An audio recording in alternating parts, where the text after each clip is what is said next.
divine rising, peace, highest heart, love, and honor. Thank you for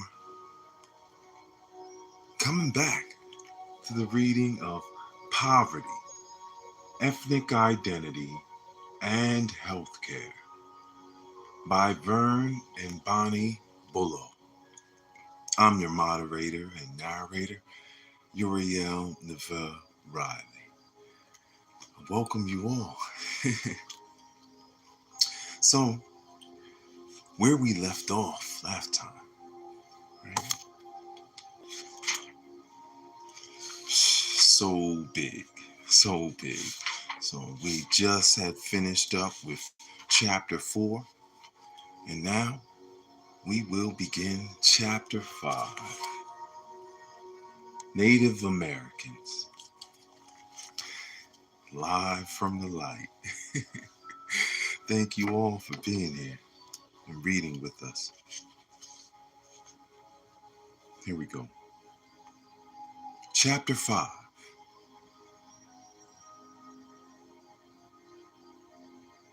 It has been estimated that at least 10 million and perhaps as many as 16 million residents of the United States have some Indian ancestry, or in more technical terms, have an ancestor who might be classified as an indigenous Native American.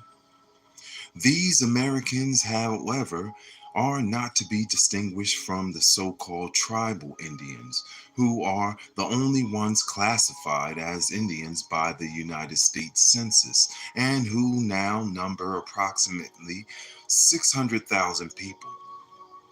Less than half of the tribal Indians are pure-blooded Indians, since to the census taker, an Indian is a person who resides on a reservation, a trust land, or whose name appears on a tribal roll. Thus, an Indian by census definition may be a person with only one half, one quarter, one eighth, or even lesser amounts of Indian ancestry. In fact, during certain periods in our past, any Europeans who were married to Indians or to people of mixed bloods were classed as Indians. Today, some 410,000 of those classified as Indians live on or near reservations that participate in the programs of the Bureau of Indian Affairs, and they furnish the basic subject matter of this chapter. Interestingly, there are large numbers of Indians who are not classed by the United States government as Indians at all. Perhaps the largest group are found among the Spanish-speaking Americans, large numbers of whom in Mexico were so classified, and who, in fact, are more or less pure-blooded descendants of the pre-Spanish residents of that country. In Mexico, any Indian who moves away from his tribal village and adopts the customs and language of Mexico ceases to be regarded as an Indian. That's the truth. And so, something that large numbers of Indians have done, although great numbers still remain in their native villages. It is also worthy of comment that in the United States, large numbers of Indians with Negro ancestors are classed as Negroes by the government, even though they have more Indian ancestry than Negro. Peace, guys. Highest heart love. Thank you for being here. Matter of fact, let me get this real fast. I don't know if you hear.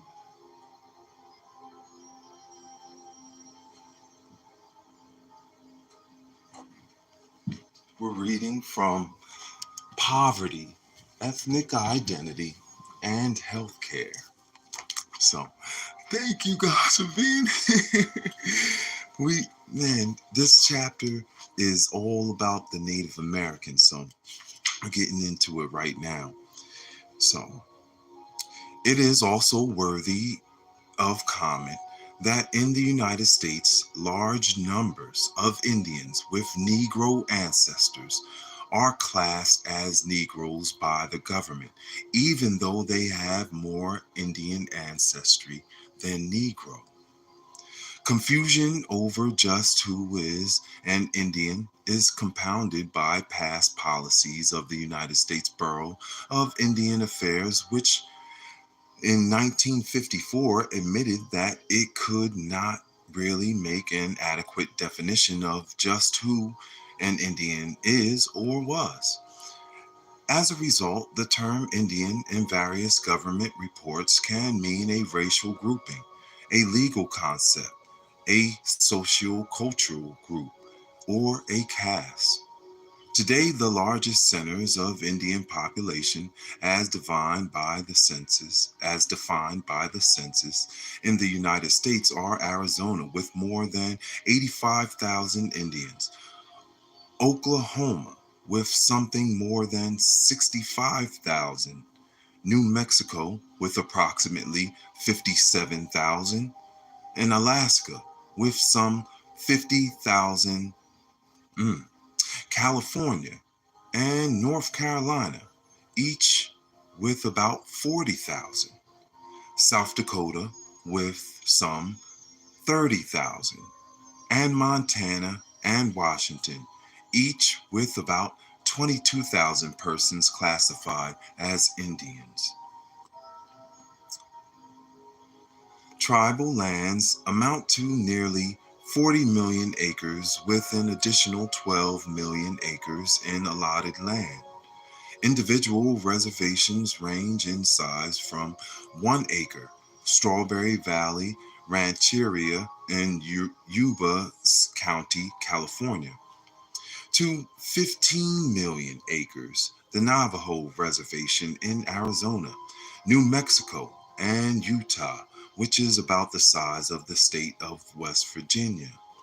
The eastern states, in particular, have small communities of Indians like the Pequots in Connecticut, the Shinnecocks in Long Island in New York, and the Matopones in Virginia, who have almost blended into surrounding American society, but still maintain their unity and their own cohesive settlements, and in some cases enjoy recognition as Indians by the government of the states in which they live.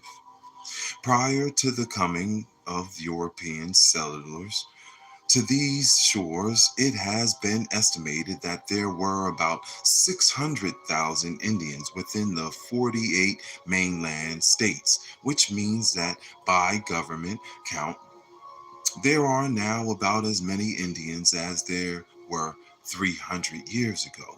For a time in the last part of the 19th century, it seemed as if the Indian would disappear altogether, and many tribal groupings did. But due to, in part, to the change in the government policy, the Indian managed to survive, and even in some cases, such as the Navajo, to increase. In spite of Hollywood stereotypes, and the Native American Indians were not uniform in physical appearance, and their stature and skin tones varied as much as those of European settlers, although all had black hair, brown eyes, and some shade of brown skin. The Winnebagos were noted for their large heads, the Utes for their squat, powerful frames, the Crows for their height. These physical variations, coupled with the hundreds of different dialects belonging to some 6 major language groups, indicate the diversity of the Indian heritage. Culturally, they also differ. The Chippewa rode in the birch bark canoe, the Chickasaw in a dugout, the Sac slept in the bark wigwam, and the Kiowa in the skin teepee. and the Pueblo in a stone apartment house. The Seminole hunted with the blowgun, the Sioux with the bow. In summary, the American Indians differed as much or more from one another as the English did from Russians, or the French from the Egyptians. Peace, highest heart love, guys. Thank you for being here. Yay! Reading rainbow time, right? That's for real, man. That's why I do this, right? Contact with the oncoming European settlers radically changed the nature of Indian life, and although all took something from the new culture, some were better able to adjust than others. All, however, came to depend upon the Europeans, whether they wanted to or not. The acquisition of metal tools and utensils, firearms, horses, and sheep greatly simplified life for the Indians. Sheep made a new way of life for a few tribes such as the Navajo, but it was the horse which had the greatest impact, and on the Plains Indians, and it created a genuine revolution.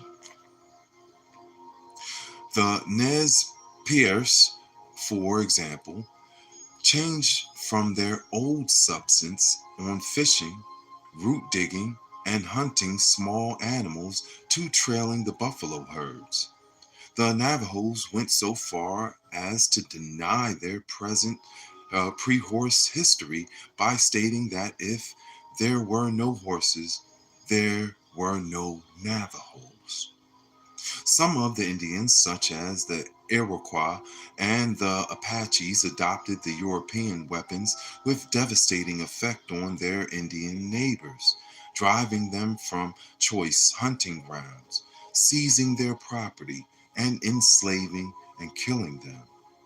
The European penetration forced a wholesale restructuring of Indian political alliances and territorial control, and increasingly the Europeans were the only source for supplies and goods that Indians could not manufacture themselves. Because some of the Indians looked to the French settlers for supplies and others to the British, the wars in Europe had repercussions for the Indians, and the Europeans' wars quickly became Indian wars in colonial America. Even if the Indians had all been friendly, which they were not, there would have been Indian wars because of conditions beyond the control of the Indians. Once the United States was founded, the Indians continued to fight, if only to save their homelands, and all to hold our forefathers became involved in some 37 Indian wars as they attempted to remove the Indians from the path of their intended settlement. This is so big, right? We're we're going right down to the bottom of this root, right? Of the healthcare and how the moving of societies and lands and territories, how that affected the mental health as well. We're just diving right into it. This is the top of page 92. All right, the Native Americans. European settlers also brought diseases with them, which sometimes almost annihilated tribes and scattered the panic stricken survivors. Tuberculosis, syphilis, measles, and smallpox were the principal diseases given to the Indians by the European settlers, although it is possible that syphilis had existed in more quiescent forms before.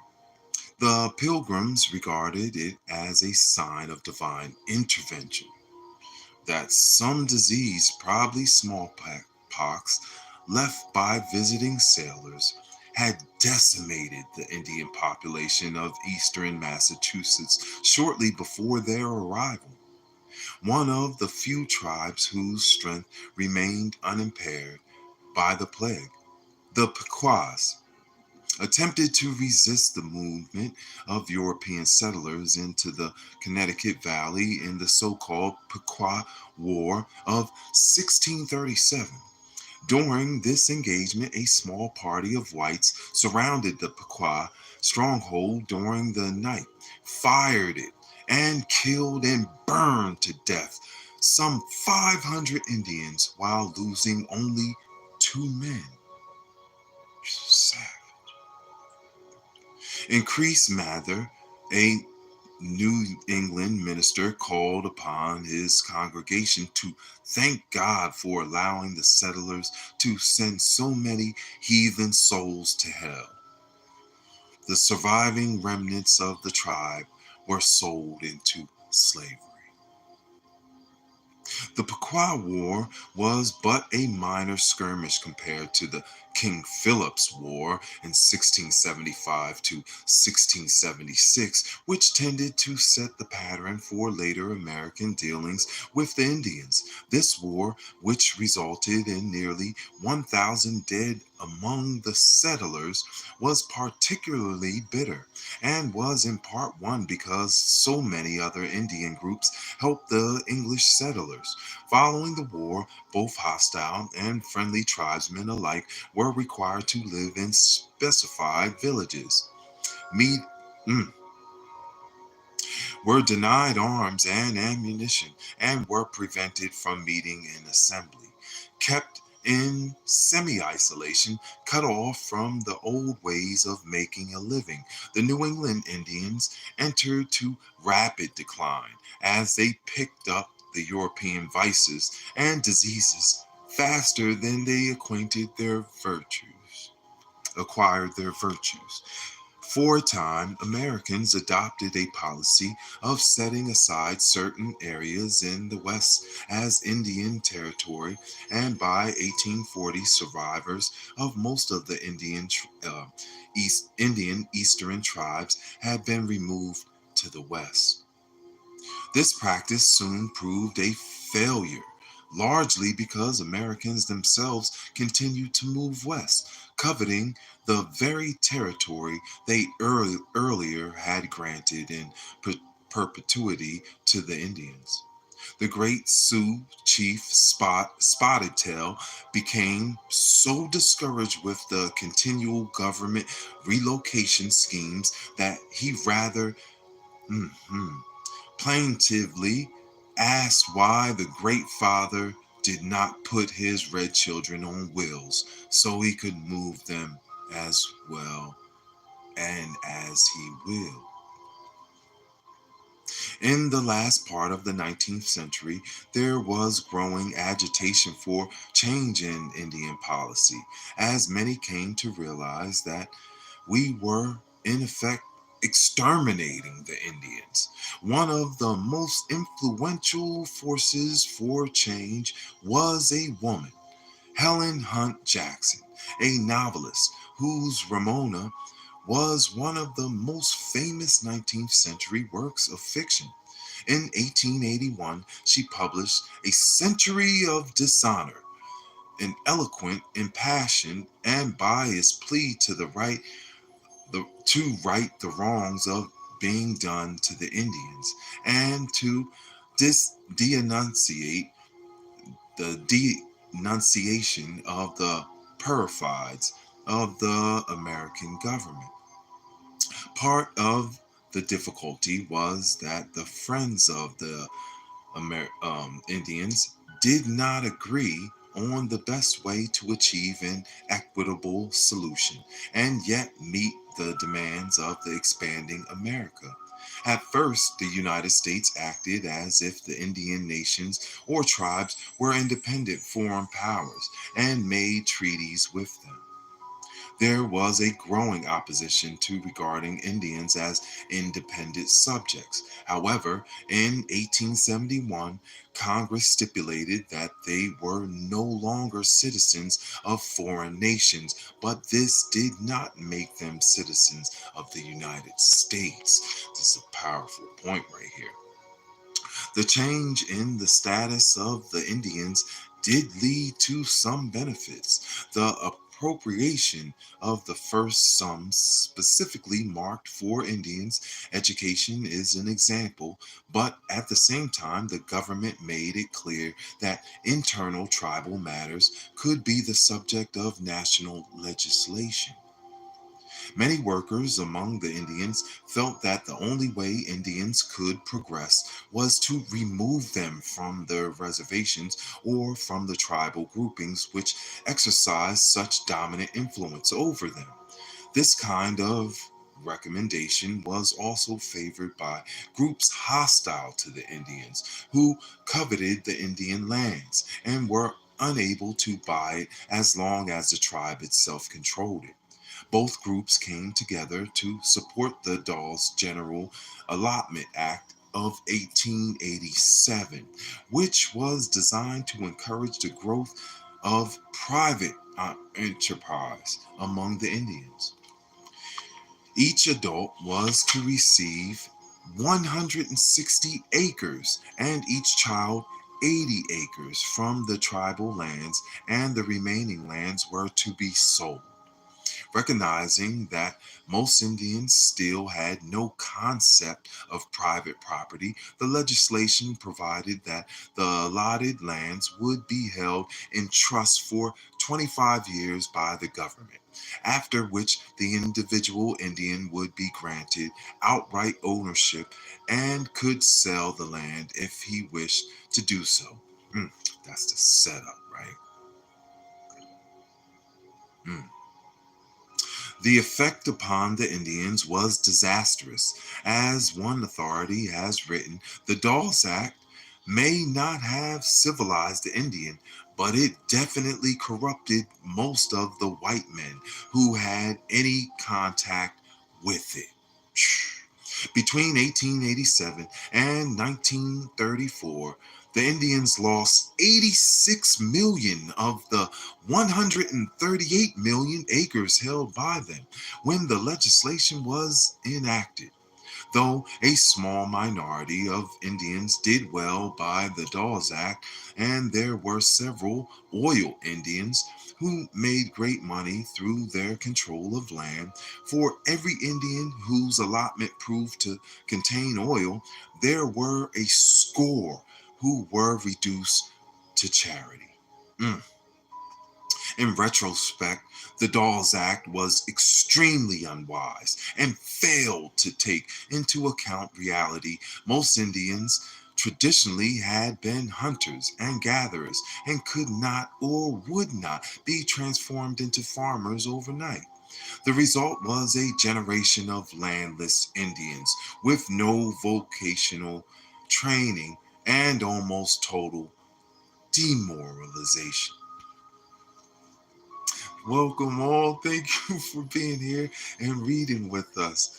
We are on page 94 of Poverty, Ethnic Identity, and Healthcare. We're getting into it. This Native American part is very valuable to see where we are, to see how the land distribution and land was taken. So, as well as the mixtures, right? Only a little more successful was the whole concept behind the development of Indian schools.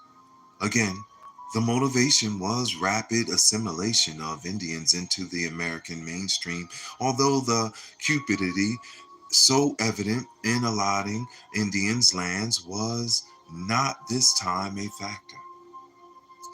By 1899, more than $2,500,000 was being expended annually on 148 boarding schools and 225 day schools with almost 20,000 children in attendance.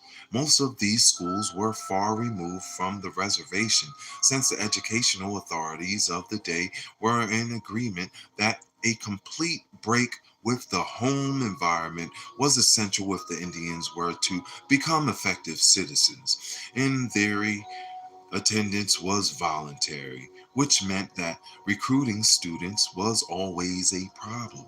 Often, the students enrolled at the distant boarding schools were orphans or from families so low in the tribal hierarchy they were unable to resist administrative pressure.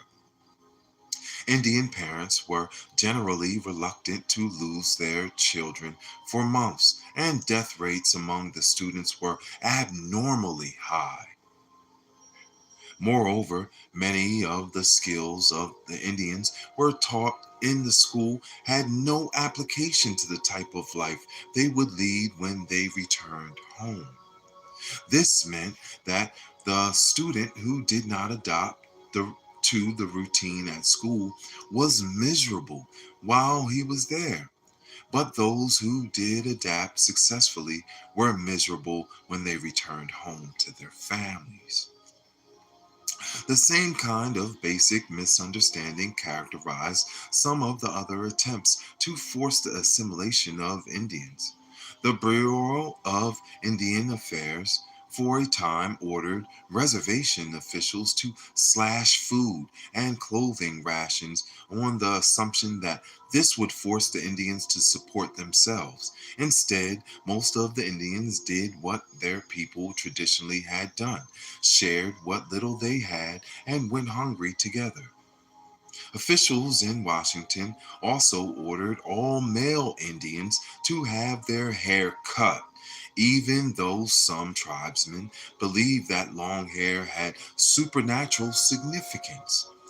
On at least one reservation, refractory Indians were shackled so that their hair cutting could be carried out. Sheesh. Reasons for the continual misunderstanding of Indian psychology are difficult to come by. It might be that Americans regarded Indians with considerable hostility, and though this hostility might have been a cover up for deeper feelings of guilt over the maltreatment and exploitation of the Indians, it could not help but be reflected in official policies.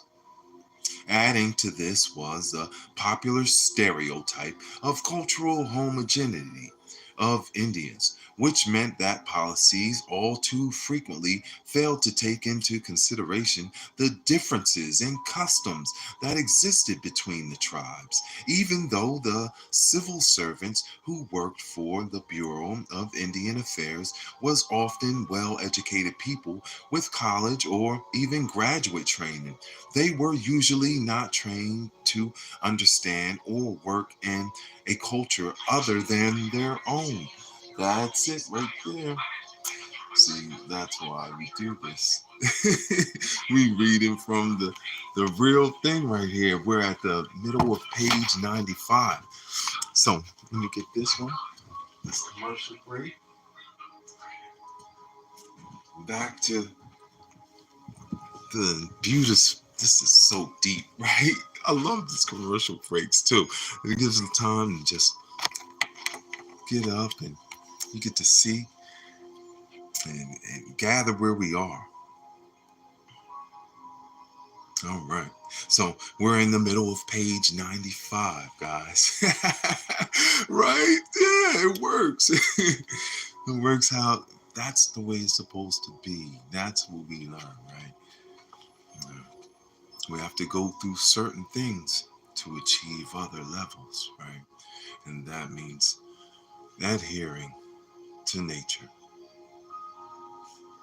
So, adding to this was the popular stereotype of cultural homogeneity of Indians, which meant that policies all too frequently failed to take into consideration the differences in customs that existed between the tribes. Even though the civil servants who worked for the Bureau of Indian Affairs were often well educated people with college or even graduate training, they were usually not trained to understand or work in the culture other than their own. Somehow, in spite of the American understanding, the Indians managed to survive, but their living conditions never approached that of their European neighbor. In examining the Indian past, it seems as if the hostility to the Indian often increased with proximity, and those most tolerant were those who had little day to day contact. This is most evident in the prohibitions against voting. In 1924, as acknowledgement of American gratitude for the Indians who had served in World War I, the Snyder Act finally conferred citizenship upon all Indians who requested it. Two states with the large Indian populations, Arizona and New Mexico, refused to allow Indians to vote until finally in 1948 the courts ordered them to do so. The Snyder Act, however, seemed to mark an official change in federal governmental attitudes. It was followed 2 years later by a special study of the Indian under the direction of Lewis Merriam, who proposed a sweeping list of reforms, including a halt to allotment of land, which the report argued had impoverished and demoralized Indians. The full effect of the Merriam recommendations was not felt until the election of Franklin D. Roosevelt, who appointed John Collier as Commissioner of Indian Affairs in 1933. Collier felt that rather than working for the immediate integration of Indians into American society, the avowed aim of United States policy since 1887, the integrity of the tribe should be supported. He believed in the concept of local community organizations and supported tribal leaders, even to the point of allocating resources through them rather than to individuals. He, as well as others, argued that the clan instinct was dominant among Indians and that tribal operation of assets was more natural way of administering property than the traditional American concept of private property. He believed that it was only through the tribal system that the Indians could develop self reliance. The result of his efforts and the recommendations of the Merriam Survey was the Wheeler Howard Act of 1934, better known as the Indian Reorganization Act. The act was and known as the Indian Reorganization Act. The act was an admission that assimilation was still far off, although assimilation remained the policy of the United States. Since the retirement of Collier in 1945, the official policy of the various governmental agencies dealing with Indians was tended to vacillate between one which supports the cultural integrity of the tribal unit and one which encourages integration of the Indians into the mainstream of American life. Actually, there are problems inherent in both points of view, as evidenced by similar arguments now taking place in Negro communities over Black separatism and the preservation of ghetto culture versus integration. The older policy of encouraging integration sounds reasonable to most Americans, but it tended to place a low value on Indian culture and through the Indian on the marketplace, ill equipped to deal with the demands of American life.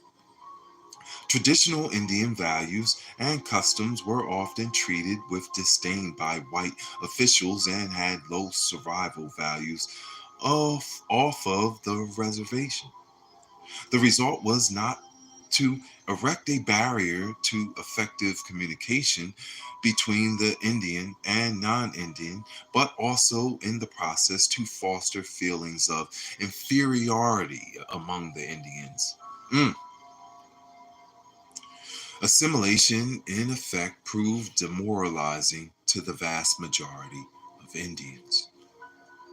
The difficulty with preserving the cultural integrity of the tribal unit, however, is simply that reservation life in the modern tribal unit, however, is simply that reservation life in the modern American society is an anomaly which makes it difficult to survive. There is no way to earn an adequate living on most reservations. Unemployment rates as high as 33% are not uncommon, and among some tribes, the only employed persons are those who work for the governmental agency or for the tribe itself. Even on those reservations with high employment, underemployment is the norm.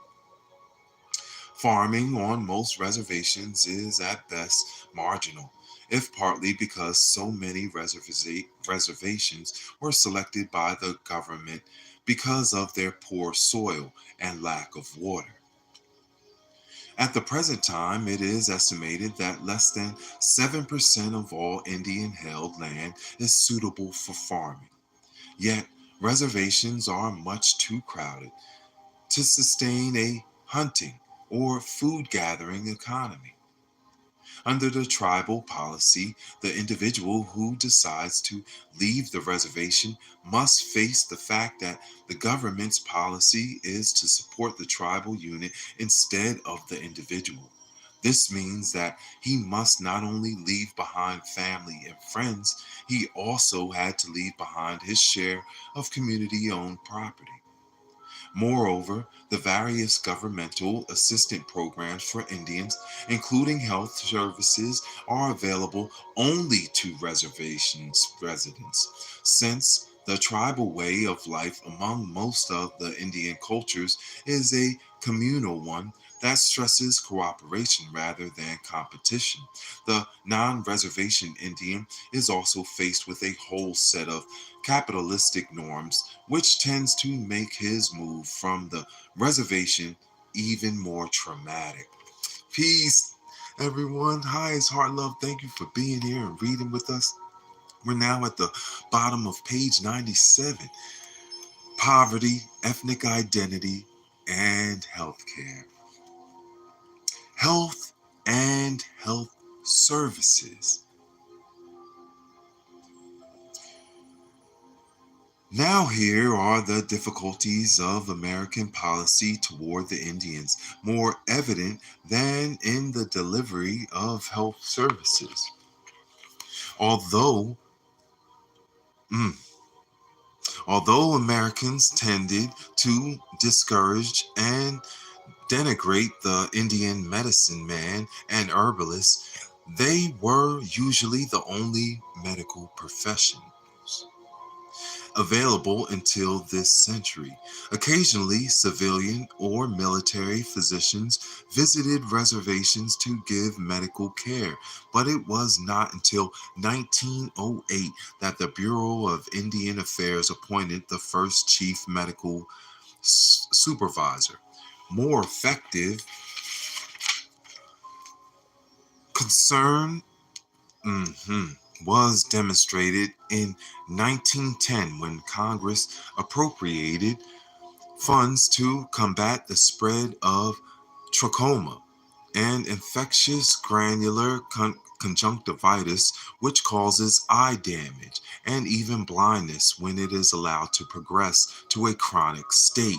Trachoma is rarely seen among affluent populations, although it is still endemic in large parts of the Near East and Orient as well as in other areas where poverty and lack of facilities for personal hygiene exists. A survey of Indians made after Congress appropriated the money disclosed that 23% of the reservation population had trachoma, with the highest incidence among Oklahoma Indians, among whom 69% of the people examined had symptoms of the disease. Also showing a high rate of infection were the children in the off reservation boarding schools. Another sign of the difficulties inherent in American policies toward the Indians. Trachoma remained a serious health problem among the Indians until the advent of the sulfominids. Sulfomanides. But even then, its eradication was slowed by the lack of adequate health care. Today, the disease is regarded as under control on the reservations, although the residual eye damage left by the earlier ravages of the disease is still reflected in the high rates of blindness among the Indian population. The findings of trachoma among Indians proved shocking to authorities, and adding further fuel to demand for a change was a survey by the Marine Hospital Health Service in 1913, which revealed the appalling health conditions under which American Indians lived, and pointed out that they were lacking in what was regarded as even minimal types of medical care. Making findings and acting effectively to deal with them are, however, two different things. Change came only gradually. In 1924, a health division was created within the Bureau of Indian Affairs, and in the same year, public health nurses were hired.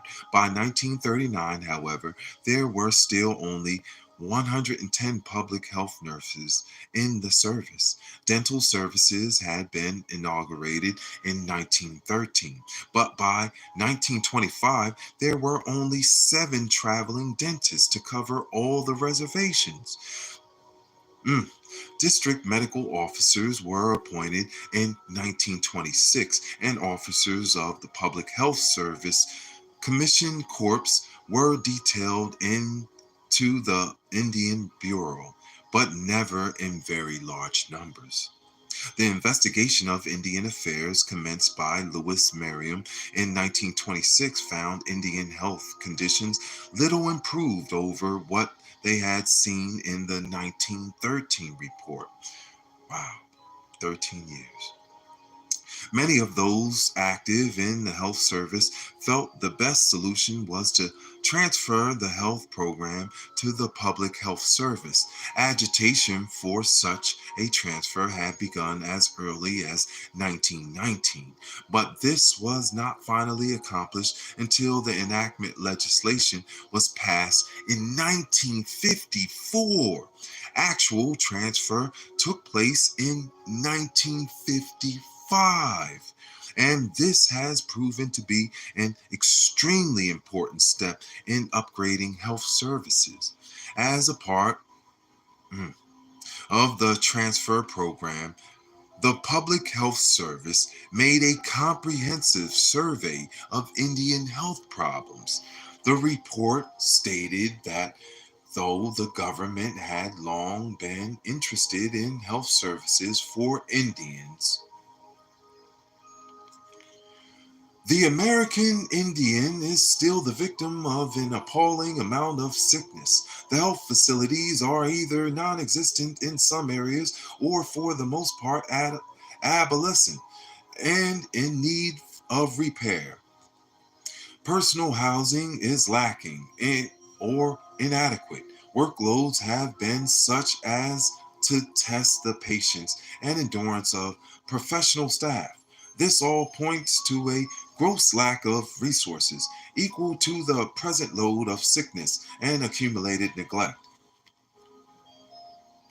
One of the groups most deficient in health services in 1955 was the Alaskan Natives, a category which included not only the Indians of the southern coastal regions and the interior, but the Eskimos farther north and the Aleutians who lived in the Aleutian Islands as well as on the coast of Alaska. Neither of these last two groups are Indians, but the problem of the Alaskan Natives emphasizes the problems which the Indians had.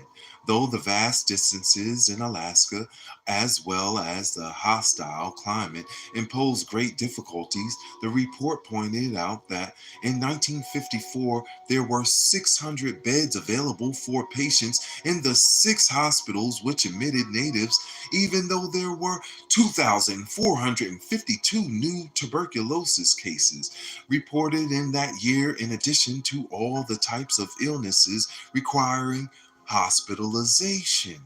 With the incorporations of Indian health services into the public health service, appropriations for Indian medical care expanded rapidly.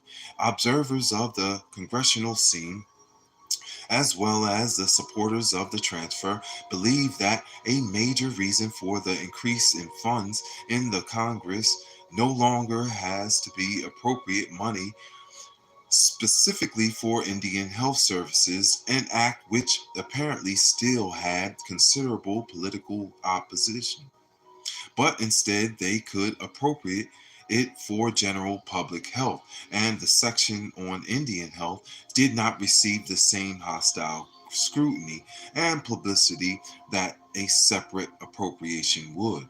Whatever the cause, the appropriations rose from 35 million in 1956 to 109 million in 1969.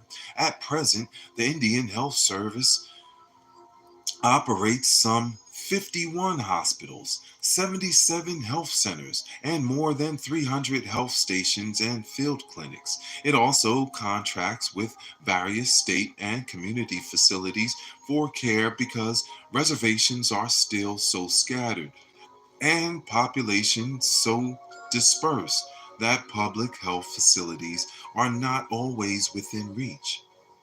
Coverage is available to approximately 410,000 individuals on some 250 reservations or native villages, as is the case in Alaskan natives. Excluded from the program are all Indians who have left the reservation, as well as Indians in California and elsewhere who live on reservations, but whose health care by agreement with the Indians and with the state is under the jurisdiction of state and local health departments. As a result of these developments in Indian healthcare, the improvements in Indian health within the last few years have been remarkable.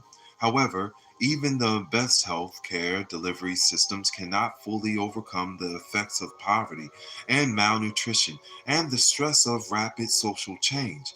Life expectancy for Indians in 1965 was estimated at 63.5, which means that their death rate was as high or higher than any other minority ethnic group. The infant mortality rate, which fell from 62.5 per 100 in 1955 to 32.2 by 1967, was still at that time 1.4 times the national average. Table 1 shows a comparison of the causes of death for Indians and Alaskan natives compared with the overall rates of the general population. Significant differences are evident in the general population. Significant differences are evident in the nature and types of causes of death, and show some of the difficulties still facing the Indians. Fatal accidents, which example are more than 3 times as common among Indians as among the rest of the population and are the leading cause of death. Further investigation into the accident rate shows that between the ages of 25 and 45, the fatalities are 5 times that of comparable population, and that this rate has increased since 1955, while other types of death have declined. The accident statistics in part reflect such factors as unsafe vehicles, poor housing, and unsafe working conditions, but they also indicate a much more serious problem. Further evidence of this problem is faced by looking at the suicide rate, which is nearly twice the national average, the homicide rate, which is 3 times the national average, and death from cirrhosis of the liver, which are more than 4 times as common among Indians as among other Americans. We'll pause right here just to give you the chart that they mentioned right here on page 100. This is on page 102.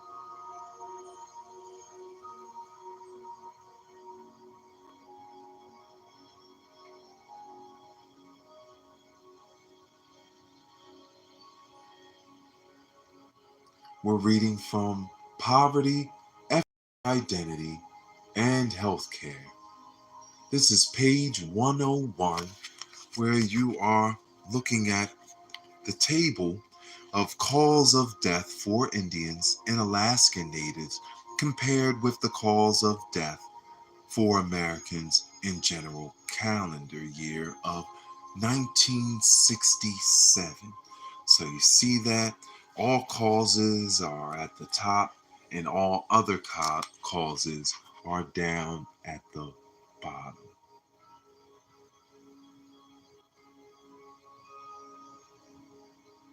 Hi, it's Heart Love, everyone. Thank you for reading with us, being here.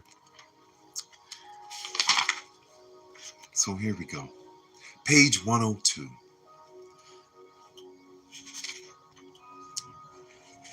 It seems evident that many of the deaths not labeled as suicide seem to be self-destructive in nature and to suggest that Indians are facing almost insolvable social problems.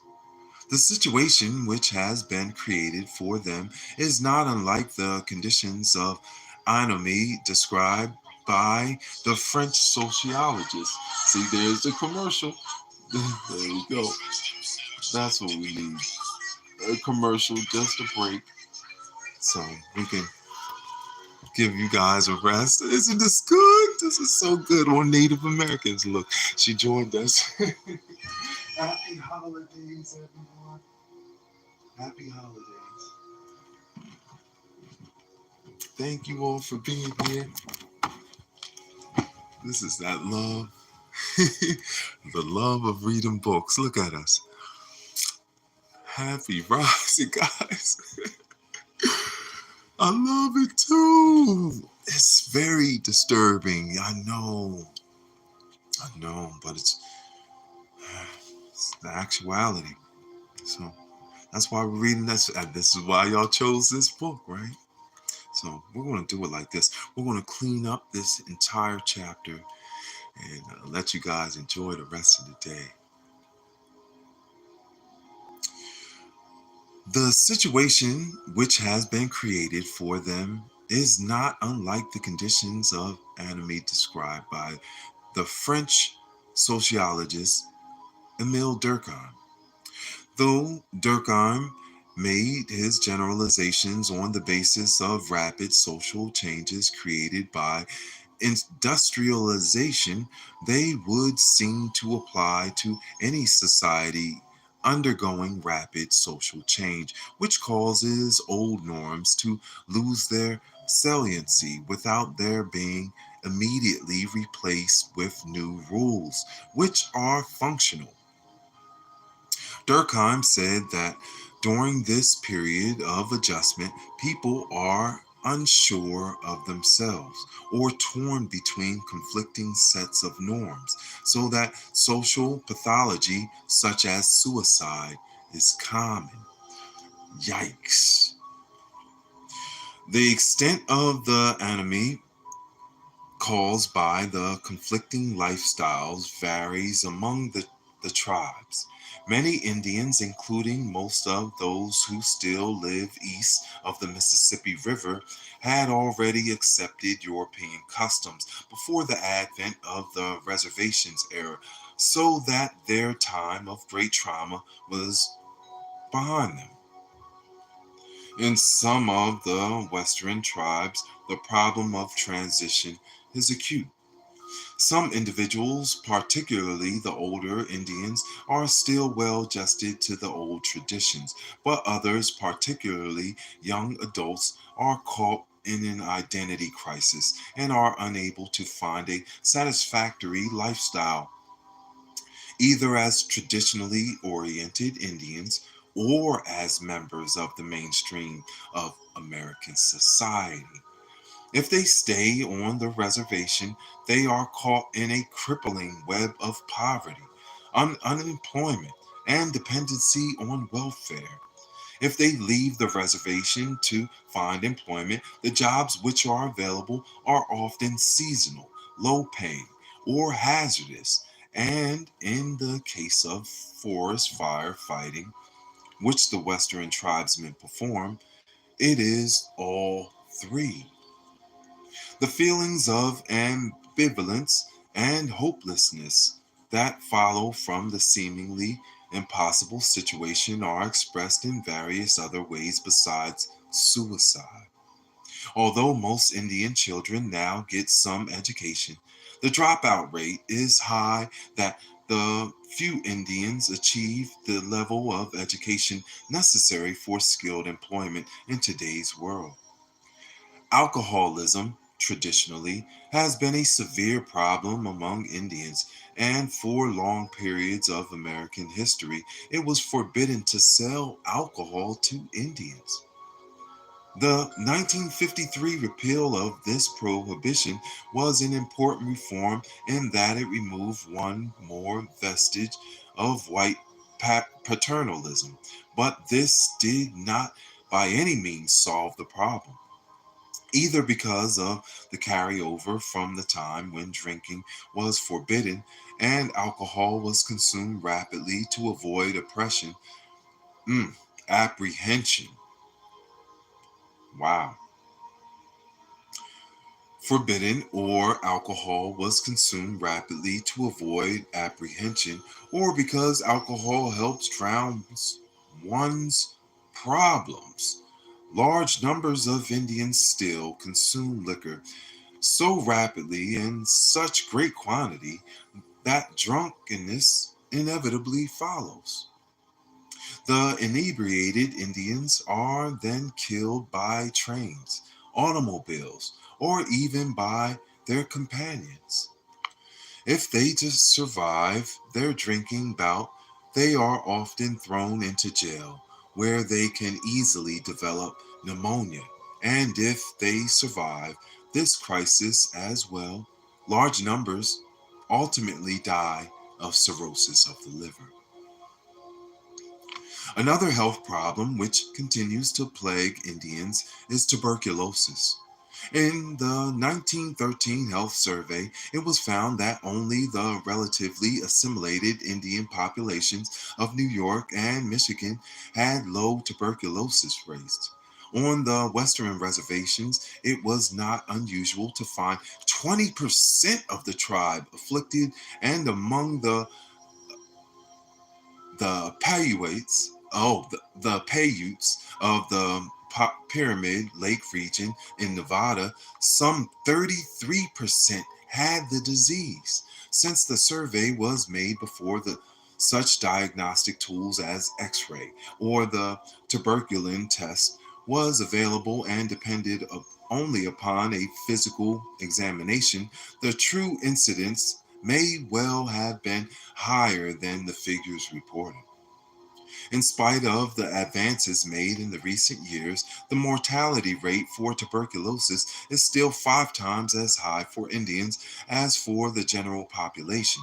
When the age adjusted rate is used to compensate for the relatively youthful age of the Indian population because of the lower longevity rates, the tuberculosis rate is 8 times as high as the general population. Because tuberculosis has been such a serious menace to Indian survival, there were some experts in the early part of the 20th century who believed that Indians had some special genetic susceptibility to the disease. This idea has now been discarded, and current research suggests that the high incidence is more closely related to poverty and inadequate living conditions than to any other factor. Among the Navajo, the largest of the modern Indian tribes, tuberculosis was a major cause of death and suffering until the last few years. It is estimated that in the period following World War II, tuberculosis in some form or another affected 1 out of every 10 Navajos. The situation was so bad that mobile case findings and mm, Rowentographic surveys were abandoned because there were not enough facilities available to hospitalize the known cases. When isi- ison Niazid. Isoniazid was developed in 1952. The early field trials on the drug were undertaken on the reservation simply because there were so many cases regarded as medically hopeless. Physicians from Cornell University treated 30 cases of military tuberculosis, a form of considered fatal because a form considered fatal because infection is rapidly spread throughout the body through the bloodstream. Some 28 of the patients were saved, which meant that if the drug could cure such severe cases, it would be more effective against other forms of tuberculosis.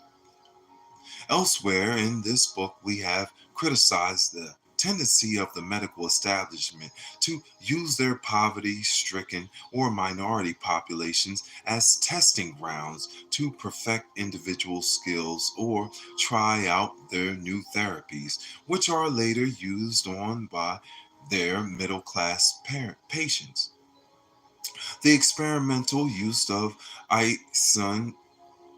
isoniazid should be differentiated from this type of experimentation, since while the Navajos were the research subjects, they were also among the worst sufferers from the disease, and the follow through treatment was concentrated on the very group which most needed it.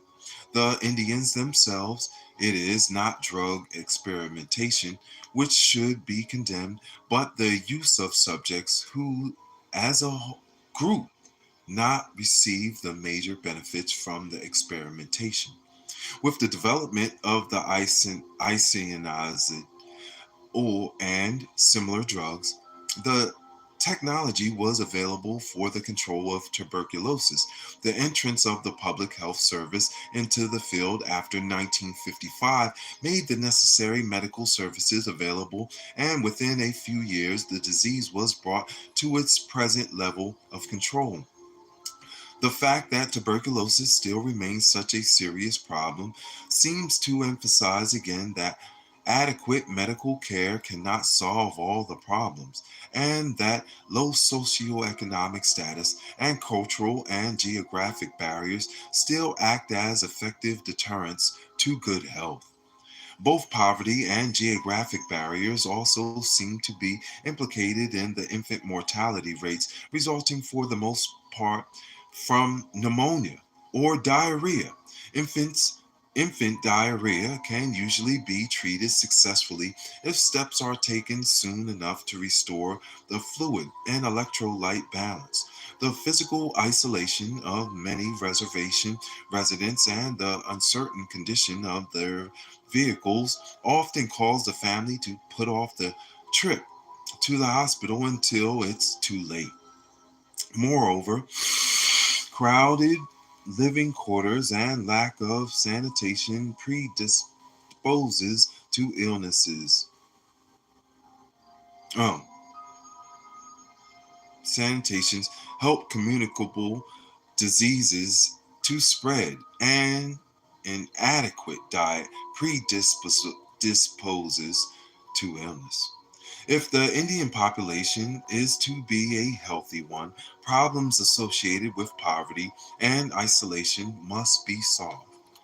Some effective strides have been taken by the Indian Health Service to overcome some of the cultural and communication barriers to health care, which existed earlier. One of the most effective ways has been to hire as many Indians and Alaskan natives as possible. But until recently, most such employers were hired at low levels. Either employees were hired at low levels either because of their poor educational preparation or because of the rigidity of the health professions in demanding certain traditional forms of education. In fact, until anthropologists emphasized the importance of the Indian medicine man, medical workers opposed him, which only served to make the Indians more suspicious of the white health worker.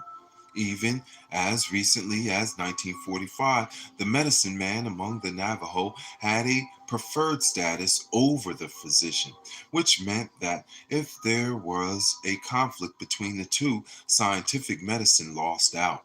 Among the Pueblo Indians, the councils often still retain control over day to day actions to the extent that permissions must be granted by the council before a mother can allow a public health official to inoculate a child.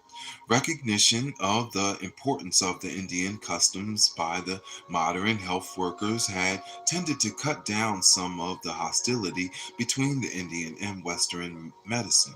And this hostility has further decreased as more effective attempts have been made to use Indian in more creative ways as health educators, health home health aides, and other types of health workers. Presently, the roles of physicians, assistant, and nurse practitioner are being considered, and a few tentative steps have been taken, but there is no large scale program to train Indian professionals in these roles.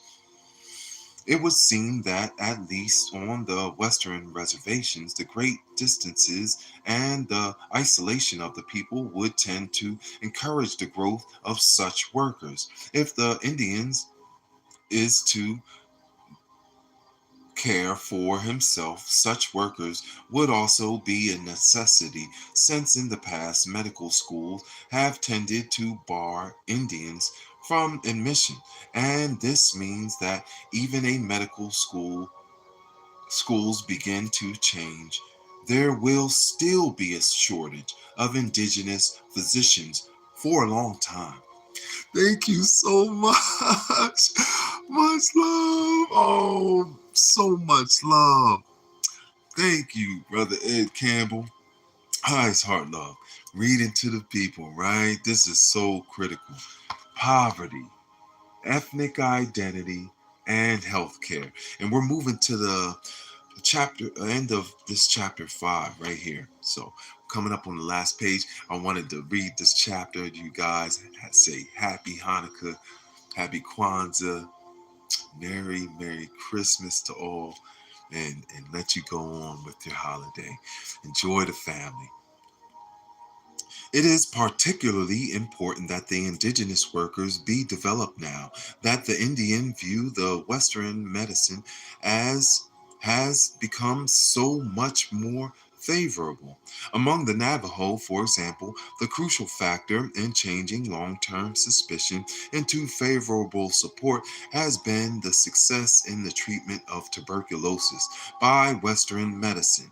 Until this happened, all Western medicine was able to do the was offer yeah pal- palliative therapy, which was not too different or any more effective than the medicine man could offer.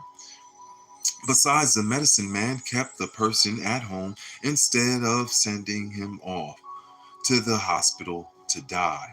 In fact, Western medicine found itself in a cir- circuitous web. Indians often turned to Western medicine only when the medicine man had given up on treatment. And then the sick Indian was taken off to a hospital where he did indeed die. It was only when the Indian could see that the Western medicine was actually doing some good that he began to believe that it had some merit. Now, although the medicine man is still important among many tribal groups for ceremonial healing rites, he is considered an alternative or religious approach to healing that does not preclude the use of Western therapy. Though the Indian health seems to be getting better today, it is still too early to indicate that the problems are really under control. Much of the recent advance has been due to the fact that young physicians took the Indian health service as an alternative to the armed forces in the medical draft. This tended to increase the number of physicians available, although many of them lacked the necessary skills really to accomplish what was needed. As draft calls recede, the numbers of available physicians will also recede, and this means that the public health service will need to launch more intensive recruitments. Even if they are successful and have the funds to carry through, there will be difficulty because the Indians are so widely dispersed, at least in the western states, that a physician who works among the Indians is able to accomplish much less than he would in a more concentrated urban center.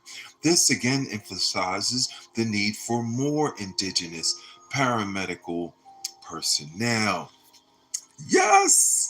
Woo! You gotta stay in shape. So stay healthy. We don't have to go use these places that discriminate and treat us like this, right? Decreases in Indian mortality figures are also dependent upon decreasing malnutrition, improving sanitation, and raising the level of employment. Healthcare in itself is not enough. Obviously, the Indians of today are much better off than they were just a few years ago, at least as far as general health standards are concerned, but they still have a long way to go to meet the standards of the more affluent Americans. Cultural conflict is still a problem, and the enemy of feelings of hopelessness created by this conflict are still evident. In the long run, the only effective way to overcome the remaining health problems is to deal with base causes, starting with the problem of poverty. And there it is, the completion of chapter 5. That's page 106. The Native Americans' health, poverty, ethnic identity, and healthcare, by Bonnie and Vern Bullough. I'm your moderator and narrator. Thank you all for reading with us. We will go and move into chapter 6. So good, valuable information. And chapter 6 is the poverty and hunger that transcend racial lines. So thank you all for reading with us. Much love to all the book readers. We did it! Much love. Look, she's right here. Again. You wanna see? Just chilling. Knocked out. It's love. Love to the family. Thank you all. Guys, we've been through so much this year. I really appreciate you. So Send those donations in, a holiday gift. I really appreciate all that love, man. It's such an honor to read to y'all and be in community with you.